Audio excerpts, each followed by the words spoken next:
So Mark, in terms of spending at the GBGB and what appears to be the main focal point of your organisation, I would say that welfare appears to be top, particularly since you came in actually. Would that be fair to say? I'd like to say it doesn't appear, it is. We spend £8 million is what we get in at the moment from bookmakers. Obviously it's on a voluntary contribution. Probably 80+% of that is spent on welfare and integrity, and the vast majority being welfare initiatives. Why do you see it so important? Well, let me give you an example. Okay, one of the things that we've been looking at recently is around sponsorship, and about, if you look at the current sponsorship, I know you've got some questions on that you might come to later, but when you talk about sponsorship, it normally comes from either bookmakers or it comes from owners who have got money that they want to sponsor races and events.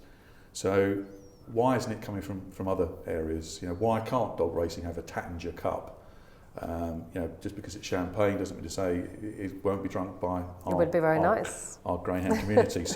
But why won't they do that? Well, it's always been the case that where people have tried to court sponsorship, or they want to run events from local tracks, we all know that they then get targeted by people who are opposed to greyhound racing, and they're quite vociferous in what they do, to the extent that invariably they'll pull out. So I've said, and one of the things that when I took up my position here as managing director was, until such time as we can get the welfare issue correct, in terms of that we do the absolute very best for our animals, you aren't going to get people wanting to have those sorts of sponsorship. So for us, it is about showing that commitment that we're going to spend a large percentage of what comes into the Greyhound Board in terms of making sure that greyhound welfare is at the centre of everything we do. To benefit the whole sport. And we mentioned about Absolutely. losing the Sky contract. We don't know why, but we can possibly assume that it was a welfare related issue. It's not just sponsorship, it's a whole bigger picture, isn't it? Yeah, and as I said, people refer to greyhound racing as a diminishing sport. I think it's only happening like that because people have got it in their heads that unless we get the welfare aspect right, that it will diminish. Greyhound racing will stop unless we can absolutely put welfare at the top of everything that we do.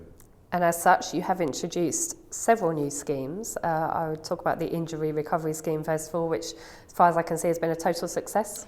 Okay, so we're at October now. It started last October. There's been well over 200 dogs now that have been treated as part of that scheme. Now, again, the cynics will say, well, they would be treated anyway because it's responsible ownership, and I'll talk about that until the cows come home. But because of responsible owners, they were also always going to be treated. I think a fair proportion of those would, but there's also a fair proportion in there of people who otherwise would have said, look, I can't afford to treat this dog in the way that it should be, and therefore that dog should be put to sleep. So, we've got a lot of people have put an awful lot of work into that. Track vets, my staff here at the Greyhound Board, but also in terms of its publicity. So I think, that's something I think we hopefully can look back over the last year, certainly be very proud of the fact that so many dogs are now being treated for what are career-ending injuries, but they're not fatal injuries. You're now looking at a bond scheme to ensure that every greyhound has a retirement fund once it finishes racing. How advanced are the discussions and how realistic is it? Okay, so the bond scheme's been talked about for ages. I think it certainly predates me, about having this idea that a dog enters racing and it's got a financial sum attached to it. So all we've really done is just borrow that with pride really and start to work that up into a commercial aspect. And so it's at the stage where I've gone onto the Racing Post and spoken about the fact that bond is being considered. It's now about trying to get some feedback from owners especially, because it is about them buying into this, but also in terms of what that would mean for animal welfare charities that will take dogs in to be homed. Because let me just stress the point that this isn't about the Greyhound Board now going to home your dogs for you. This is about the Greyhound Board working alongside the owners to ensure that sum of money's there. That means that when it comes to retirement, or whatever age that is, that bond can be released to ensure that dog goes to be suitably homed. And I guess this bond scheme would directly affect the Greyhound Trust, and there have been issues with the Greyhound Trust and the Greyhound Board over the last year or so, particularly around the Greyhound Trust appearing to be an anti-racing organisation. Certainly been tested, the relationship, but where is it at now? Well, the relationships will always go around and round in terms of where they sit, but we've worked very closely with the Greyhound Trust to make sure that our relationship and our communication has remained good throughout this. Yes, we've had issues, and the same a lot of pro racers have, in terms of some of their style and what they're actually saying as an entity. But you need to remember that the Greyhound Trust was started by people within the sport, and we want to see that continue. They home 3,500 dogs a year. That's far more than any of the other charities put together. So we need to make sure that we've still got that close relationship. In terms of the bond itself, yeah, it may mean that in some ways contributions go down on what we currently pay them, but that's not to say that if they continue homing those 3,500 dogs, they'll actually earn more money as a result of doing that. Do we need to find more homes for greyhounds? Do you know, I was doing some work on this the other day because I think it's changed. We've talked about how many people out their own dogs, but the current population of the UK is about 65 million, and they're now quoting, it's an American survey, 1 in 4 people, you can take that as families, have dogs. So on my poor mathematics, that's something in the region of about 16 million people out there either have dogs or want to own dogs. And you know, people like me who own 3 dogs, you know, that we need to form more homes without a doubt. But I think those homes are there. It's just a question about how we get the throughput of dogs that are coming up for retirement in the sport. And again, the bond scheme will work on that, because I think, as you know, that there's always those dogs that not only are going to Greyhound Trust or other charities, there's the amount of dogs that retire but still sat in kennels because people can't move them on. And my intention, or the intention of the board, is to get to the point where the bond not only sustains those dogs that are being registered at 15 months and then they've got money at the end of their career, but also the dogs that are ready to retire tomorrow. If we can do that, we will effectively unblock those kennels. Yes, you've still got to find homes for them, and that's where it comes back down to what are we going to do as a sport and as an industry. Because it's not just about the Greyhound Board here, but what we're going to do as a sport to try and promote the fact that greyhounds do make great pets. You know, this is my passion, and I suppose I find it frustrating sometimes that perhaps people don't realise how big an issue it is, for some reason, why it is so difficult to find homes for greyhounds. You and I both have one, we know how brilliant they are. Yeah. A while back we talked about a 5,000 dog clog you thought there was in homing centres and in trainers' kennels. I don't think that's got any better, has it? No, I think the estimate at the moment is there's probably well over 2,000 dogs that are sat in trainers' kennels that are marked up as retired, but there's nowhere for them to go. And taking up spaces of races. Absolutely, and you know, in some cases, again from anecdote, but also in terms of what trainers are telling us, you know, they're not necessarily getting money from the owners for those dogs as well. So it's impacting on their business in terms of trying to sustain those dogs. Yeah, something needs to be done, doesn't it, to find more homes? It does, and that's exactly why we're trying to look at the bond, because if you then suddenly have a financial amount of money tied to each dog, there is the likelihood out there that more homing can take place. But of course, what we've also got to do is talk to the general public, the 16 million that might want to take a greyhound in the future, about why they make great pets. How are you fighting the bad apples? You get bad people in every walk of life. Greyhound racing's no different. You know, bad apples bring controversy. How do you try and counteract that? I have a bit of an issue with this, because what do you constitute as a bad apple? You know, we had a conversation in the board meeting last week about bad trainers. Well, I don't actually know what a defined bad trainer is. Is it someone, you know, who isn't managing their dogs properly? Is it someone who isn't managing their kennels? Is it someone who's particularly poor at being able to handle money? There's a whole raft of things out there, but where we've got clear and obvious issues around dog welfare, yeah, they're not necessarily bad people, but they are people that we need to certainly start to get engaged with.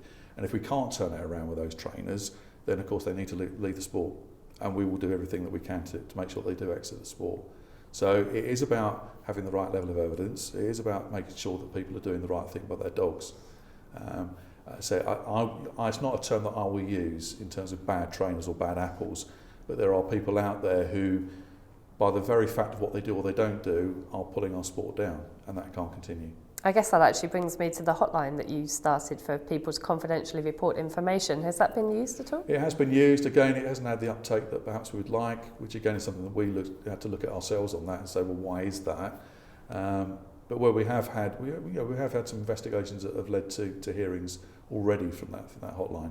I'm sure all your trainers will watch this. What would you say if they know of people not treating their dogs in the correct way or dogs not in a good condition? What would you say to them about the hotline? The hotline is completely anonymous, so at the end of the day, you know, they can tell us whatever they want to. The only cautionary tale I have of all of this is it can't be anecdote. You know, we do, and again going back to my previous career, we work on evidence, not on hearsay or speculation. And that goes back to what you said earlier in terms of it's quite a political sport. There's a lot of jealousy out there as well around what people do, and as a result of that, you get quite a few malicious calls. But if somebody had a concern, you could send a stipe to a particular kennel. We've got stipes, we've got an investigator, we've got samplers, all the field force that are out there.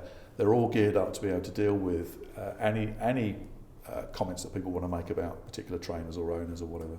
You previously said that 20 trainers in the UK are responsible for 43% of greyhounds that are unnecessarily put to sleep because they're deemed to be unsuitable for homing.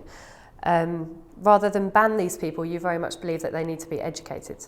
Yeah, well, first of all, let's talk about 20 trainers. So whatever amount of dogs they've got, be it from one dog through to 150 dogs, to suddenly ban that amount of trainers, that's an awful lot of dogs you're going to put in the system. Don't get me wrong, if we had to, then that's exactly what we would do. But the whole idea with this is, and some of this is about culture, it's about trying to get people to see where the sport is actually heading and the fact that people must take it responsibly. That includes rehoming, and that includes about responsible dog ownership, and that includes actually the reputation of the sport. So we sent our stipes out to talk to not only the trainers, but where they were attached to the tracks as well. Because again, it wasn't, believe it or not, it's not always indicative that the track would understand what's going on with some of these dogs. So, and what we found was a real collaborative approach when we did that. And I can say now, even though we haven't published the data for last year, there's been a real downturn in those numbers, which is great because we've made some real strong obligations to reduce those numbers significantly over the next 3 years. Now, the top 20 go, and there'll be another top 20, and there'll be another top 20, and we will continue to work to get those numbers down. And we've pledged that economic euthanasias will be down to 0 in 5 years. So that has to happen, and the only way we can do that is by a process of education, where necessary coercion, and ultimately sanction if people won't do that, because it's difficult. Because at the end of the day, greyhounds we know don't get insured. So how do you actually pay for treatment? Well, we help with that with the injury recovery scheme. The next aspect is about how do you deem that a dog is unsuitable for homing. Greyhounds, the majority of them have not been in a home environment. So again, we're doing work currently with the Greyhound Trust to look at, not the Greyhound Trust, sorry, forgive me, Dogs Trust, to see about how we can start to prepare dogs for transition from a working environment into a domestic environment. Those are all positive things that will, slowly, if not dramatically, for the first few years, bring those numbers down to, what will be a more acceptable level. Because again, we can't lose sight of the fact that these are working animals, and there will always be an attrition rate. But then there is in the domestic dog market as well. So we need to be the very best that we can around welfare. And I guess that leads on to the green form. So many people want the box for economic euthanasia just removed, but that doesn't really solve the problem, does it? It doesn't. And for me, it's about, and there's always this question about, is the green form fit for purpose? And should we have additional boxes on there? And we get correct challenges from some of the animal welfare charities that sit on the Greyhound Forum about the green form as well. But it's the best method of trying to account for what happens to a dog at the end of its racing career. And again, where I've had people criticise us around, why have you retained the economic euthanasia on there? It is an actual reality that dogs, in some cases, the sheer cost of being able to treat a dog is beyond what that owner or the trainer can afford. That's no different to me taking my dog into a vet practice and being told something around prognosis on that dog that I wouldn't be able to afford to have that dog treated and the dog would be put to sleep. What we need to be assured of in the sport, that we're doing the absolute utmost that we can to make sure that those dogs, where they can be safe, that they are. And people aren't being irresponsible about it either. A lot of people have called for you to name the people that are on the top 20 trainers that put their dogs to sleep for the wrong reasons. Yeah. And I can understand the perspective as an owner myself. I wouldn't want to be putting my dog into a trainer's kennel that, was on your top 20 list. But equally, if you name them, then they're going to get a whole heap of abuse. So, I don't know, what are your reasons for not naming them? I'm very clear on here, and I know there's been moves from a number of people to say, why don't we name and shame? First of all, because I've already said that we're working with these trainers to make sure that whether it's a cultural or whatever deficit is there to get those which has meant that those dogs are being put to sleep in the past, stops. And if it doesn't, then we'll by using the rules, we'll have those people out of the sport. For me, the reason why we'll never name them is the fact that there are enough people out there who are already courted by people who are opposed to greyhound racing. I could name a trainer today. I could then, as a third party, look onto our website, find out where they live, and give them all manner of abuse. Now, you know, we're going back to have we got bad trainers out there? Well, they will get absolutely pilloried by people who are opposed to the sport. If they did that. My view is that we work with the trainers. If we can get success out of that, that's great, and that's our ambition. But if we can't, then we'll move those people out of the Have sport. there been people that you've done that with? You've moved them out because you can't have success? Yeah, and there are more pending as well. And you're prepared to take that action? Absolutely, yeah.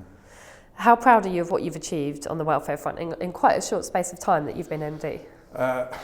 Dare I say, it's not about me, it's about the team that I've got around me. It's about having a more engaged board who clearly see where we want to be heading in the next 5 years. I've got a great team behind me in terms of the staff at the Greyhound board as well. There's clearly always going to be lots more that we need to do. So am I proud of what I've achieved? No, because it's literally about the team on this. But yeah, I think we can be proud, but we can't actually just rest on our laurels. There's a lot more to do. I do think it's fair to say that you've put welfare as more of a priority though, which has been great for somebody like me to see. And just to finish on a lighter note, you have actually taken home your own ex-racing greyhound. Yourself and your wife, Rachel Corden, have her late father's dog, Baz, at home. Would you recommend it? Yeah, I would also say, though, it's not that easy in all circumstances. Baz took a while to transition. You know, he wasn't used to having heating and things like that in the way that we've got it at home. His recall is shocking, I have to say. If we let him off in our field, it's fine, because he knows he can't get out. If I take him to, as we all do next month, North Norfolk and run the beaches, we end up running after him and not the other way around. So, yeah, look, he's a black dog, and we know they've got issues with black dogs in this sport. But and people say that, you know, he's expressionless. Well, when I get home tonight, whatever time that's going to be, I know that he'll whip me, but also he'll be leaning into me and pushing me against the kitchen cupboards. They're great dogs. They're great affection animals. And it's very difficult, I think, when you've had your first dog, as you know only too well, that you wouldn't go back to having a Dalmatian. I wouldn't have a Dalmatian. I wouldn't have a Dalmatian. Did them once, but no, in terms of having a Greyhound. So they're great dogs.